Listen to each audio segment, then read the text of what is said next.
चलो आज हम एक अच्छा टॉपिक पढ़ने जा रहे हैं। इसका नाम है photo electric effect.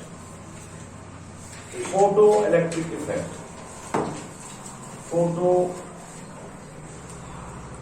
Electric effect.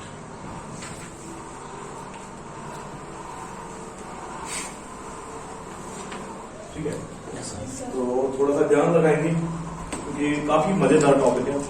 ये वैसे डेली लाइफ में भी यूज होता है ना? Yes sir.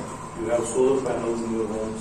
जी सर। ठीक है, तो चलिए थोड़ा सा इसके बारे में जान लेते हैं कि फोटो इलेक्ट्रिक इफेक्ट, ठीक है, फोटो इलेक्ट्रिक इफेक्ट डिस्कवर कैसे हुआ था। तो सबसे पहले जो एक्सपेरिमेंट किया था हर्ट्ज ने, ठीक है।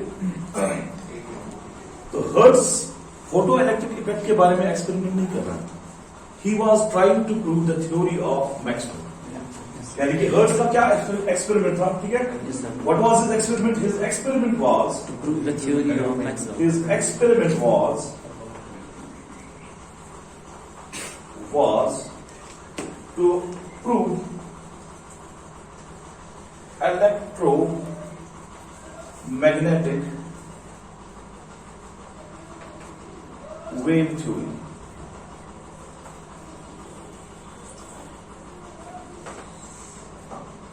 अब इसको प्रूव करने के लिए इसने एक एक्सपेरिमेंट किया। इसने क्या किया? इसने दो शार्प इलेक्ट्रोड्स लाए, ठीक है, मेटल इलेक्ट्रोड्स।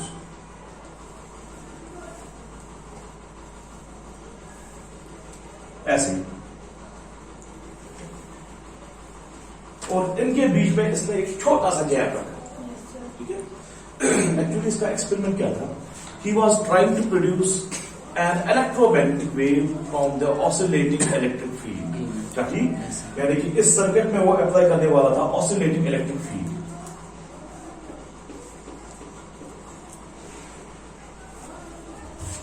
यहां पे मैं एक स्टार पॉइंट लिख रहा हूं। He was trying to produce an electromagnetic wave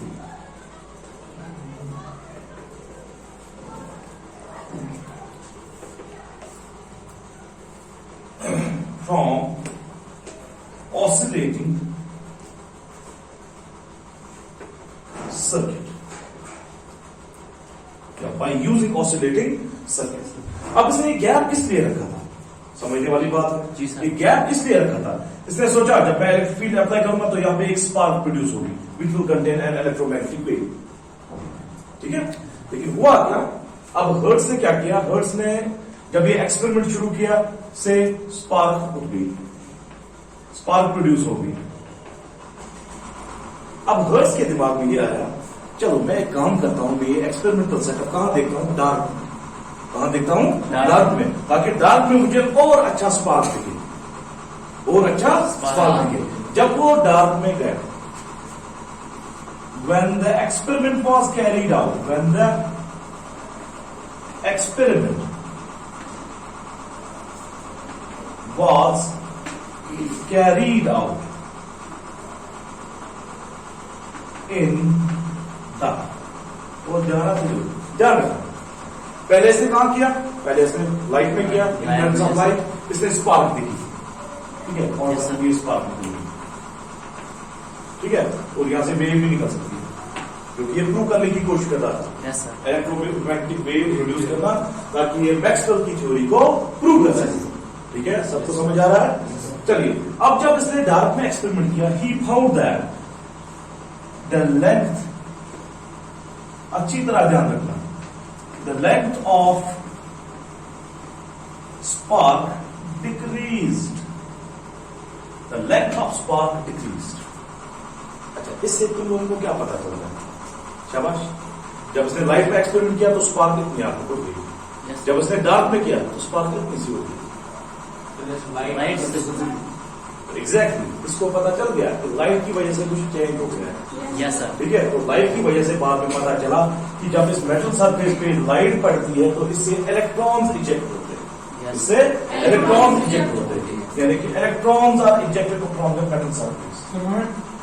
electrons are ejected from the metal surface, from the metal surface. उसी वजह से डार्क में ये स्पार्क की जो लेंथ है वो कम हो गई और लाइट में ये स्पार्क की लेंथ इंक्रीज हो गई। ठीक है, तो ऐसे फोटो इलेक्ट्रिक इफेक्ट का फोटो इलेक्ट्रिक इफेक्ट की शुरुआत हो गई। ठीक है, अब इसके बाद बहुत सारे साइंटिस्टों ने सिमिलर एक्सपेरिमेंट्स किए ऑन फोटो इलेक्ट्रिक इफेक्ट। यानी कि इसका मतलब क्या हुआ कि हर्ट्ज का जो एक्सपेरिमेंट था ये एक्सीडेंटल था। ठीक है, क्या कहते हो, कहीं भी निगाह कहीं भी निशाना, है ना, कहीं भी निगाह कहीं भी निशाना। तो वही हुआ हर्ट्ज के साथ। तो इलेक्ट्रोमैग्नेटिक वेव प्रोडक्शन कर रहा था ये। ठीक है, तो मिला क्या, फोटो इलेक्ट्रिक इफेक्ट। ये मैं इसको रख सकता हूँ। तो थोड़ा सा इसका जो हिस्टोरिकल बैकग्राउंड है फोटो इलेक्ट्रिक इफेक्ट का वो थोड़ा मैंने ब्रीफली बताया था मुझको। ठीक है, ब्रीफली, बिल्कुल ब्रीफली, और लिखा भी होता है। अगर कोई किसी पूछे who discovered photo electric effect, तो it was discovered by Hertz. इसके बाद हर्ट्ज ने एक स्टेटमेंट बनाया, Hertz statement on photo electric effect. Hertz ने क्या कहा, ध्यान रखें सब, the energy of electrons ejected depends upon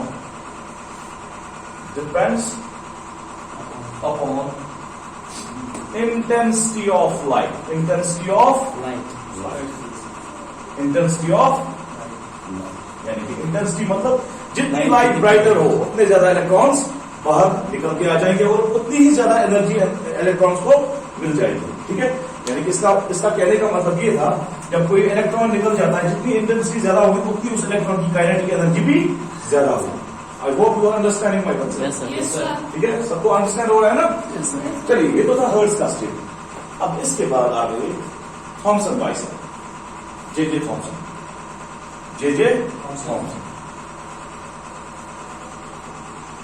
कहने वाली बात यह है कि फोटो इलेक्ट्रिक इफेक्ट जो है वो डिस्कवर किया था हर्ट्ज ने, लेकिन इसके लिए नोबेल प्राइज मिला था Einstein,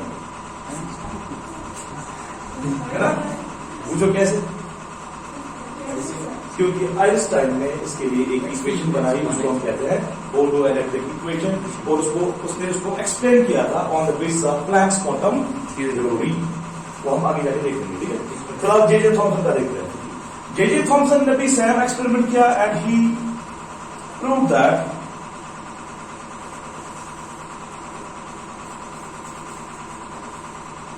the energy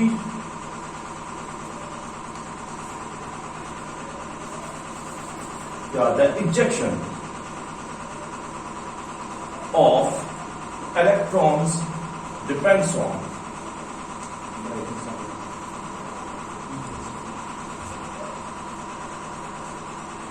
intensity and frequency of light.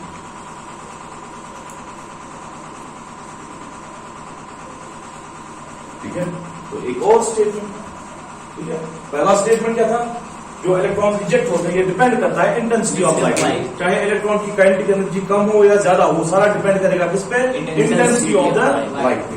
वो किसने कहा था, हर्ट्ज ने, और इसने कहा था on the basis of electromagnetic wave, electromagnetic wave. अब थॉमसन ने भी कहा कि फ्रीक्वेंसी और इंटेंसिटी पे सब कुछ डिपेंड करता है फोटो इलेक्ट्रिक इफेक्ट। लेकिन सबसे अच्छा स्टेटमेंट दिया था पी लेनार्ड ने। अब पी लेनार्ड ने क्या कहा, पी लेनार्ड ने कहा द काइनेटिक एनर्जी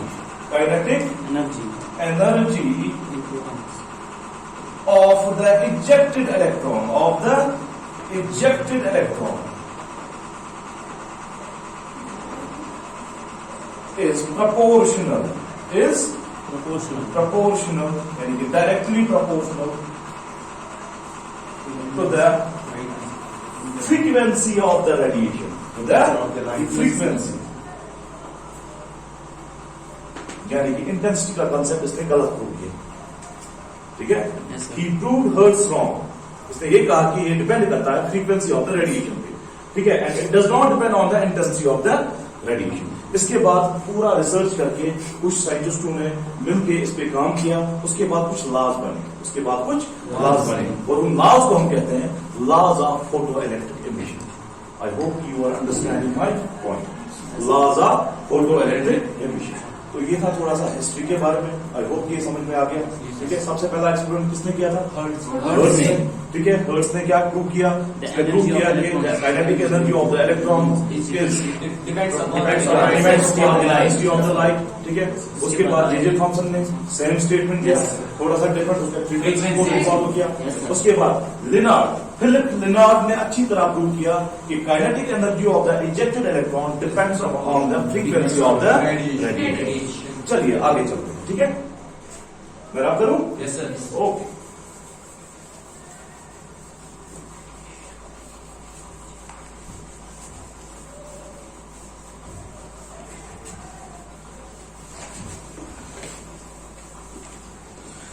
चलिए, laws of photo electric emission. Laws of photo electric emission.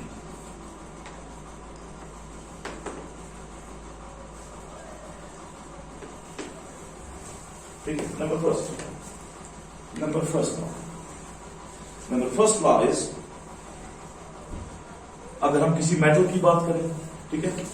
Since different metals can eject the electrons up to different extents, ठीक है? तो यहां पे कंसेप्ट आता है आयोनाइजेशन एनर्जी.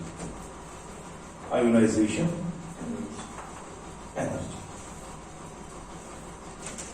शाबाश बेटा. जरा मुझे बताओ, मेरे पास दो मेटल्स हैं, दो मेटल्स M1 एंड M2. इसके लिए बाहर वाला इलेक्ट्रॉन निकालने के लिए, यानी कि आउटर मोस्ट शेल में जो इलेक्ट्रॉन है वो निकालने के लिए मेरे पास फॉर एग्जाम्पल एनर्जी खर्च होती है 10 जूल, ठीक है? और यहाँ पे दूसरे मेटल में इलेक्ट्रॉन निकालने के लिए मेरे पास एनर्जी खर्च होती है 20 जूल, ठीक है? क्या तुम मुझे बता सकते हो मेटल 1 में से इजीली इलेक्ट्रॉन निकलेगा कि मेटल 2 से इलेक्ट्रॉन इजीली? मेटल 1 में से एनर्जी कम चाहिए, है ना? तो आयोनाइजेशन एनर्जी क्या होती है? This is the energy required to remove the electron from an isolated gaseous atom, ठीक है? यानी कि सिंपली याद रखना है कि एक एटम में से इलेक्ट्रॉन निकालने के लिए जो एनर्जी चाहिए, उसको हम कहते हैं आयोनाइजेशन एनर्जी. क्योंकि इलेक्ट्रॉन जब निकलेगा तो प्रोड्यूस क्या होगा?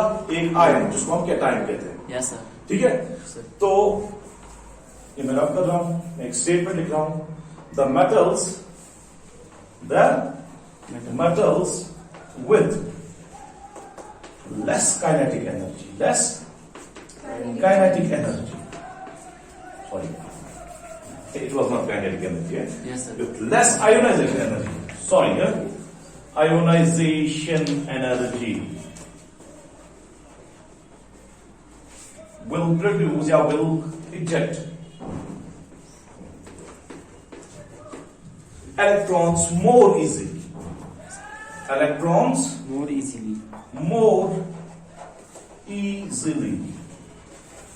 ये रहा पहला point. Yes, sir.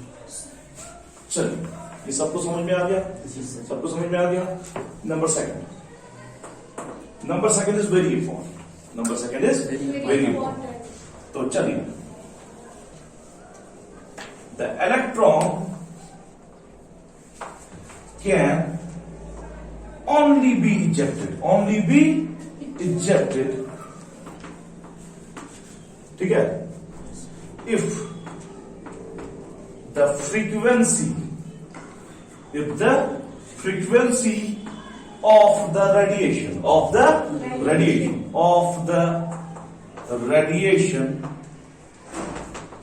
is equal to or greater than threshold frequency.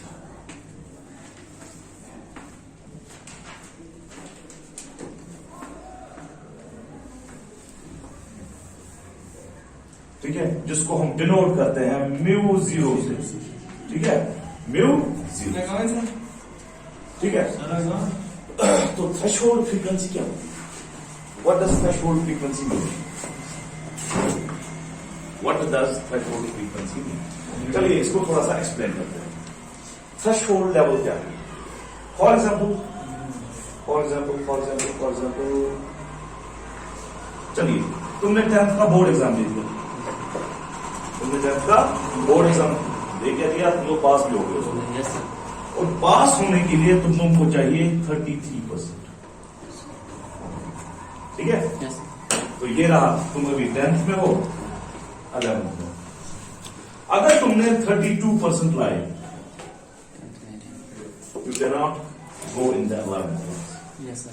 अगर तुमने 31% लाए, you cannot go in the 11th class. इसका मतलब तुम्हारे पास जो थ्रेशोल्ड लेवल है, या तो 33% लाने हैं या 33 से ज्यादा परसेंट लाने हैं, तभी तुम 11th क्लास में जा सकते हो, ठीक है। Yes, sir. तो अगर तुम 38% लाते हो तब भी जाते हो, अगर तुम 39% लाते हो तब भी जाते हो, अगर तुम 33% लाते हो तब भी जाते हो। में पास, Yes, sir. ठीक। यानी कि यहाँ पे मेटल के केस में भी वैसा ही है। फॉर एग्जाम्पल कोई मेटल है, ठीक है, इसको चाहिए फॉर एग्जाम्पल 10 हर्ट्ज, ठीक, लमसम अमाउंट ले दो 10 हर्ट्ज, 10 हर्ट्ज चाहिए इसमें से इलेक्ट्रॉन निकालने के लिए, के लिए। यानी कि 10 हर्ट्ज से कम नहीं चलेगा। इसका मतलब जो 10 है, this is the threshold frequency, threshold Frequency. Frequency. या यहां पे जो ये 33% रखा है, 33% इज द थ्रेशोल्ड परसेंटेज। या तो इतनी आनी चाहिए तुम्हें, या इससे ज्यादा आनी चाहिए, तभी तुम क्वालिफाई कर पाओगे 11।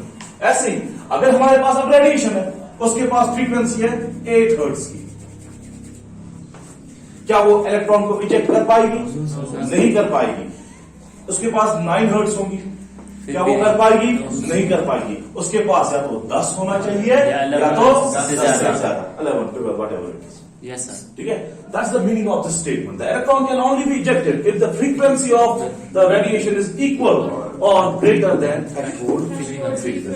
समझ में आ गया? Yes, sir. समझ में आ गया? जी, तो sir. Threshold frequency different metals के लिए डिफरेंट होती Different होती है। है, ठीक है। Carbon की shells, outer हाँ, shell. और एक चीज याद रखो, अगर फॉर एग्जाम्पल तुम्हारे पास कोई मेटल सरफेस है, तुमने फ्रीक्वेंसी का ख्याल नहीं किया, तुमने टेस्ट किया, चलो मैं ब्राइटनेस पे चेक करता हूं।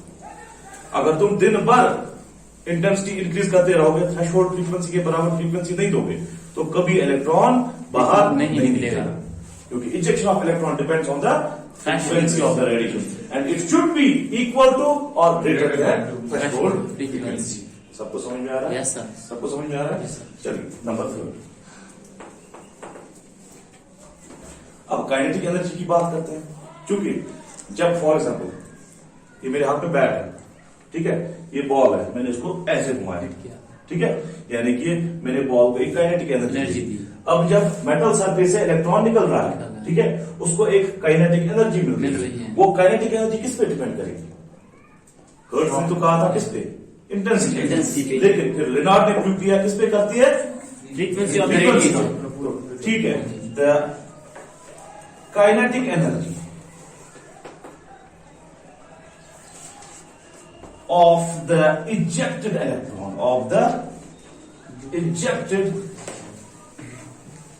electron is independent on the intensity of radiation,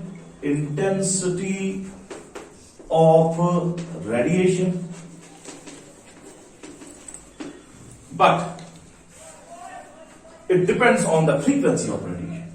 But it depends on the frequency of radiation.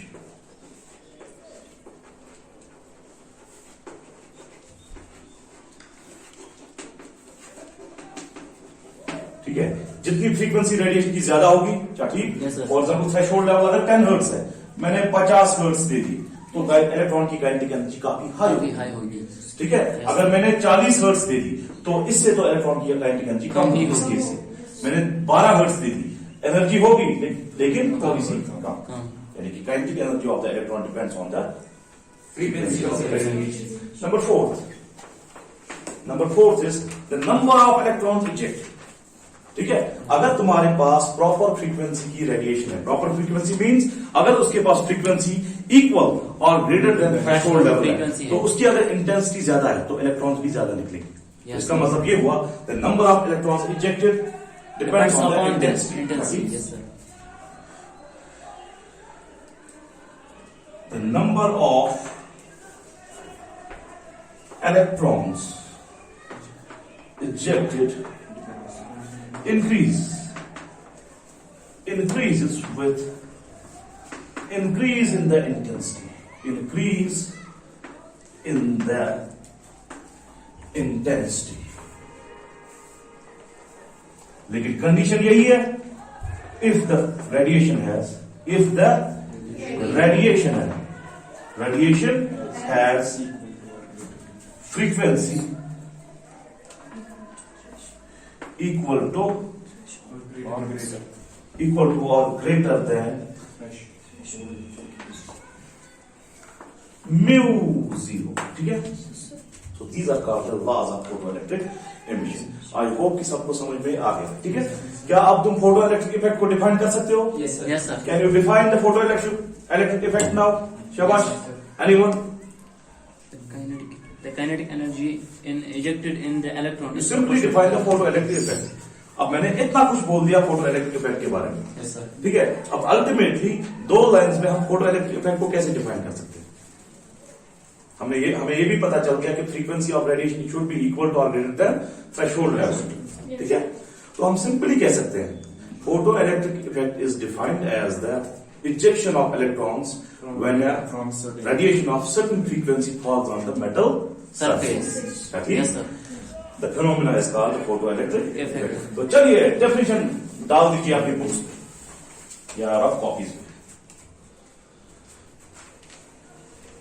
Photo electric effect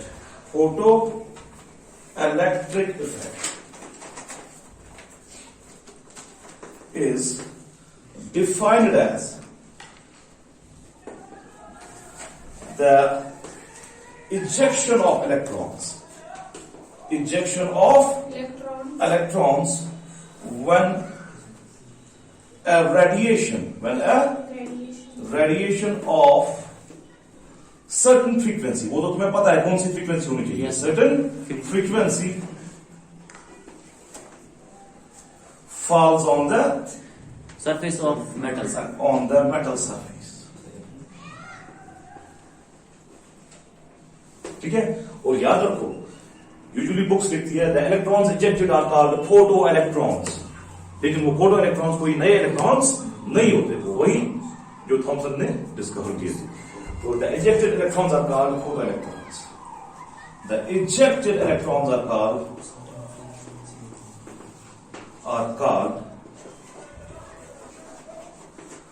photo electrons. ठीक है बेटा? Yes, sir. आई होप कि सबको समझ आ गया। जी सर। सो ये इसका पार्ट 1 था। कल हम इंशाल्लाह सीखेंगे कि आइंस्टाइन ने फोटो इलेक्ट्रिक इफेक्ट को कैसे एक्सप्लेन किया था on the basis of Planck's quantum theory. So आज के लिए काफी है। Thank you.